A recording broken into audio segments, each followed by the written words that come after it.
salka ugu shisheeye nafdii ku simaniyo saaca koonfureedoo saacido taaliyo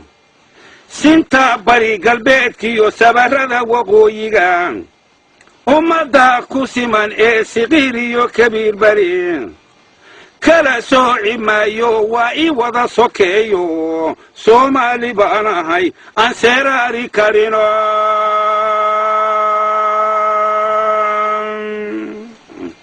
sawdkaan aqaana soomaali weeyo sinjigayga dhalashadu soomaali weeyo samayskayga aadale soomaali weeyo ruuxaan salaamaa soomaali weeyo sad waxaan la quutaa soomaali weeyo saaxiib waxaan nahay soomaali weeyo gogoshaan ku seexdaa soomaali weeyo cagta meeshan saaraa soomaali weeyo jidhka meesha laysara soomaali weeyo ma ogoli safaadkiyo kala soocidooda. أعوذ بالله من الشيطان الرجيم. بسم الله الرحمن الرحيم، والصلاة والسلام على أشرف المرسلين نبينا محمد وعلى آله وأصحابه أجمعين. أما بعد، ولا ليال كسر دواذا برنامج كان آذو قيمة بدن. برنامج كان وحنا نوصل دياري النور ميديا سنتر. النور ميديا سنتر وحنا مالنا ضد بدن أو إذا كم ذينا إلا صعدان. waxay leeyihiin raadiye, waxay leeyihiin internetka website laga daawado duruusaha diiniga ah, waxyaabaha ka socda ummadda dhexdooda, dhaqanka, waxbarashada, waxyaabo badan oo hawlahaas la xiriira ayay sameeyaan. muxaadarooyin badan baa ku jira, quraan baa ku jira. marka waa insha Allah badankiinu waa taqaanaa maan filaya oo uma baahna in la idin baro. barnaamijkan ujeedada ugu weyn oo loo soo diyaariyay waxa weeye kulligeeyo Soomaali baan. Soomaalidana marxalado badan ayay soo martay. waa dad taariikh leh, waa dad soo halgamay oo inay xoroobaan u soo halgamay. waa dad intaan gumaysigu u iman jiray oo taariikh leh, oo diin leh, oo dhaqan leh, oo af leh. hadda laakiin arrintu meesha ay marayso markaad eegtid waxaad moodaa dad badan oo ummadda Soomaaliyeed ka mid ah in xoogaa niyadu ka sii dhimanayso oo la leeyahay suuragal ma tahay Soomaaliya inay qaran jira noqoto, suuragal ma tahay Soomaaliya inay is afgarato, suuragal ma tahay Soomaaliya dad fiican inay noqdaan. su'aalaha si u sii socdeen hadda waa dhaaftay marxaladaas. waxay maraysaa Soomaali isma afgaran karto. Soomaali ma aha dad fiican, maba aha. waa wada dad xun oo khiyaano badan oo aan weligood midoobi karin, oo qabyaalad ka buuxdo, oo diin nacab. waxaa soo miiran hadda halkaasay maraysaa. weliba dadka dhalinyarada ah oo aan soo marin Soomaaliya siday ahaan jirtay, oo aan soo arag, oo aan soo dhadhaminin faa'iidada qaranka iyo waddanka iyo xornimadu ay leedahay, aan soo arkin. oo ama iyagoo yaryar waddanka ka soo baxay ama dibadahaba ku dhashay oo xero qaxooti ama Maraykan iyo meel la mid ah ku dhashay. dhalinyaradaas waxyaabo badan baa ka maqan, oo waxyaabaha ka maqan oo dadku dareemaan oo xataa dadka aan Soomaalida ahayn ay sheegaan waxaa ka mid ah inay yiraahdaan maxaa ugu wacan Soomaalida qaybtiina waaweyn inay yihiin dad isku kalsoon oo adag oo shaqaysta.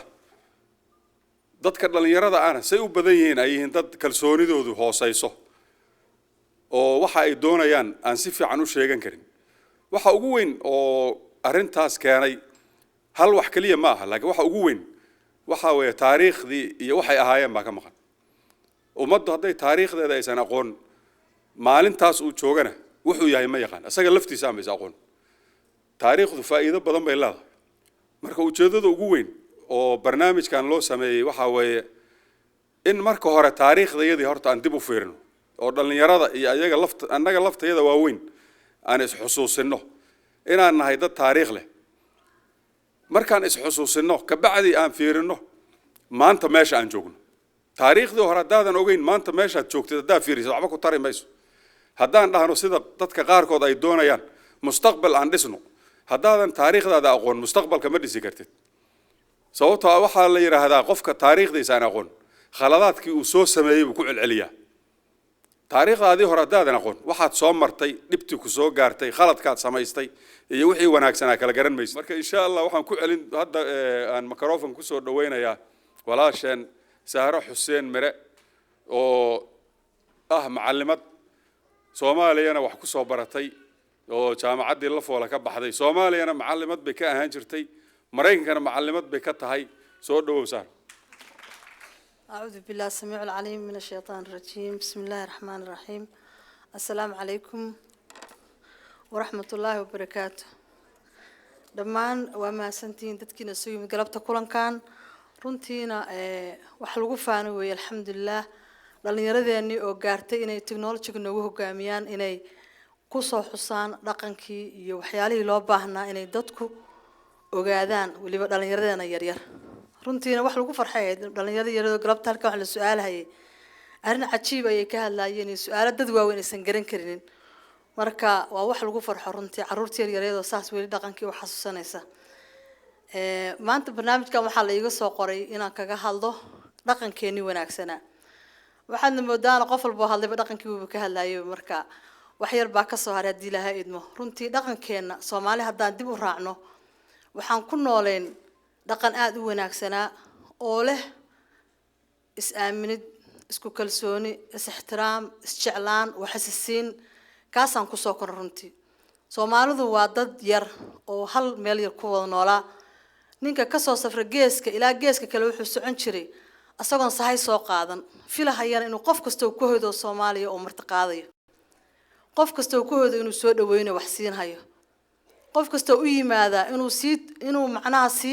kaalmeeyo ma aysan waxba u dhimin baa lagu soo koray dhaqankeena waxay kamid ah iyadoo wiilkay gabadh iskuursadaan ayagoon wax xoolaa lahayn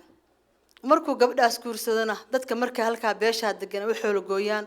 aqal loo dhiso xoolo la siiyo reerka halka ku barwaaqoob waxa dhaqankeena oo ku saleysnaa is-ixtiraam qofka weyn la ixtiraamo laga xishoodo waxun aan loo quurin qofka yar loo naxariisto dhaqankeenu wuxuu ahaa meel gabdhaha aad loo qiimeeyo cid kasta ha u dhalata gabadhaas war gabadha la dhaho oo wax walba laga hormariyo dhaqankeenu wuxuu ku saleysnaa deeqsinimo wax aad la isu siiyo wax la isu quuro runtiina markaa dib u fiiriso wax walba dhaqankeeni ahaa waxay ahaayeen wax diinteena raad ku leh oo aad u wanaagsanaa laakiin waxaad moodaa dhaqankii saas ahaa inuu baaba'ay hadduu jiri lahaana maanta dhibkan haysta maba jireenba laakiin baaba dhaqankaasi baabay oo kalsoonidii dhamaatay isjeclaantii dhamaatay isqiimeyntii dhamaatay is-ixtiraamkii dhamaaday ayaa waxay keentay in maanta ay noqoto in qofba qof cunayo in maanta ay noqoto qof la aamin in la waayo runtii alxamdulillah sidii hadda wadankii looga soo qaxay oo u burburay diinta aad baa loo bartay laakiin barashada diinta la bartay waxa ka maqan ku dhaqankeeda walaalayaal qofku waxa uu bartay haduusan ku dhaqmin adeegsigooduna ay ka maqan tahay barashada barasho waxba kuma tarayso diinteena markii dib loogu noqdo qof walba uu ogyahay ayadaa ku sheegaysa wax kasto wanaagsan waayo waa nolosha Ilaahay subhanahu wa ta'ala ugu talagalay inaad adduunkan ku noolaato aakhirana liibaan ku gaarto qof hadduu maanta asagoo xanuunsan dhakhtar u tago daawo u soo qoriya prescription u soo qoriya daawada ku qoranto lagu leeyahay subaxii qaadacab harkii qaadacab habeenkii qaadacab jiradii lagu maleeyay macnaha wax kasta oo ku noolaan adduunkan Ilaahay waa kitaabkaas uu noogu soo sheegay saadu noolaan lahayd buu ku sheegay saa u darsi lahayn saa isu guursan lahayn si la soo macnaha wax kasta nolosha ku saabsan waa looga soo hadlay laakiin dadkii waa yaqaaniin oo qurqurinayaan quraanka alxamdulillah xadiistii wax kasta laakiin dhaqankii waa yaraada inaan ku dhaqano way nagu yaraata hadii Ilaahay subhanahu wa ta'ala wixii uu noo sheegay hadaan raadkoodii raacin waxa way cadaabka maanta aan ku jirno baanu ka dhaxalno adoo wixii yaqaan markaad ku dhaqmeynina waxay keenaysaa in adna miraha aad gurataa ay dacar noqdaan iyo rafaad iyo gaajo iyo iyo dhibaato iyo murug iyo walwal lagu nool yahay qof kastoo galabta halkaan ka hadlan runtii arintaas uu ka hadlo wuuna sheegay waxaa jiri jirtay markii hore wadankeena markaan dib ugu noqdo caruurtii yar dugsiga dhigata markii ay roob la waayo oo madaxda loo saar roob doon la qaado oo magaalada laga baxo magaalo kasta markaa roob doontaas waxay keenay jira calool fiyoobi Ilaahay oo la wada baryo إلهنا الدعاء وأقبل جري لكن ما أنت كلسوني ذا صار ماتي على الفيوم ذا صار ماتي قفل بقى سوا وحفي عن كهل هاي فهدنا على شو حقب بحان النبي عليه الصلاة والسلام يقول إنما الأعمال بالنيات وإنما لكل ما نوى وعكس صار قبنا هايو والنية قف كسبح نجني يستولي هرنا والله شيء بالصومالي أن وحفي عن تنيسن قلبك على صفرة وحتى أمريكا إلهي برينا هدام بريدنا أي كم قنت هاي قلبك الشيء كسو جويس runtii afkaan soke wax laga bariyo waxay noqonaysaa waxaan sii jirin wadankiina ha loo duceeyo waxa weeye cibaadada maskaxdeedu waa ducada adducaa mukhul cibaada wadanka ha loo duceeyo dadkii ha loo duceeyo ilaahay subxaanahu wa tacaala ha inuu quluubtooda simo inay wanaagooda gartaan inay gartaan dalkooda inay badbaadiyaan runtii maanta sidii dadkii iga hore iga hadleen walaalkii ugu dambeeyay ahaatee wadankii markaas jiritaankiisa dhan baaba khalis ku jira marakam waxay ku socotaa inay dhici doonto waqti la yiraahdo wadan Soomaaliya la dhaha jira East Africa ku yaal saasa dadku had qorshahaas u wadaan waxaana loo baahan yahay dadkeena inta qurba joogta ah oo adinka deganaanshiya xasiloon ku hartay waa in la iswargaliyo oo lagu talagalo in loo midoobo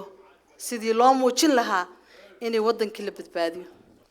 dhaqankeena wanaagsan oo fiicnaa oo nabadeynta ahaana Ilaahay subxaanahu wa ta'aala inuu nagu soo celiyo ayaan ka rajaynaynaa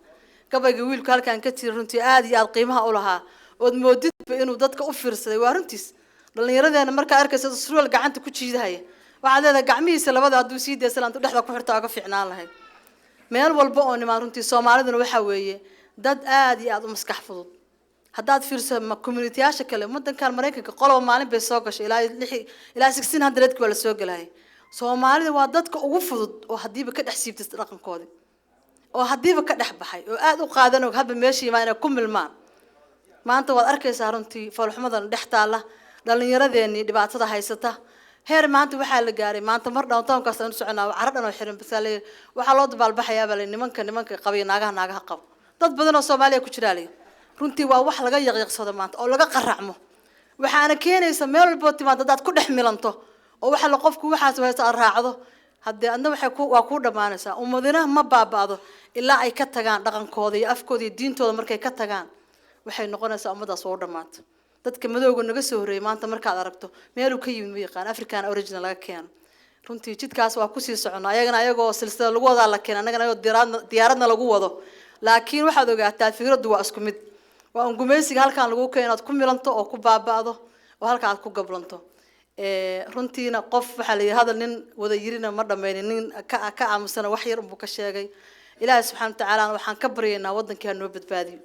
Ilaahay umada quluubtooda hasimo Ilaahay subxaanahu wa ta'aala danahooda kuwii garta Allah naga dhigo Ilaahay subxaanahu wa ta'aala waxaan ka baryaynaa qurbaha kuwa ka sheekay inaan noqono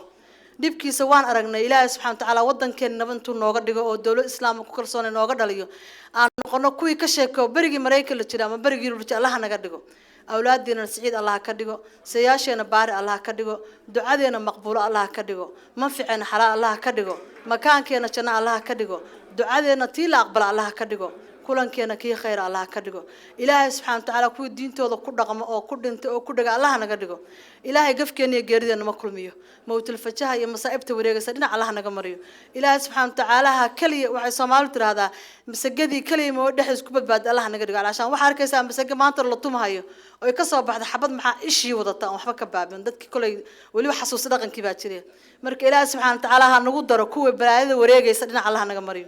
dadka maanta wadankeeni baabiinaya oo u soo jiidahaya cadawga qaybsan lahaana Ilaahay ha tuso ma habaarayno Allah ha tuso in dhinaca kale inta steering u wareejiyaan ee wadankooda ka fakaraan oo u dhintaan wadankeena maanta ito dhibaatada ku sugan Allah ka qaado ummadiisana Allah badbaadiyo gabdhuhuna mar walba laf dhabarta iyo dadka maxaan ku raahdaa hawsha wadi jira saa u maqlaysiinba weeye gabdhaha ragoo waxaad yeeshaan bal talada maxbadan ha lagu darsado hadii Ilaahay markaas hooyadu waa laf dhabartii waa aasaaskii wax badan idin sheegan baa wax idin noqon doona hadii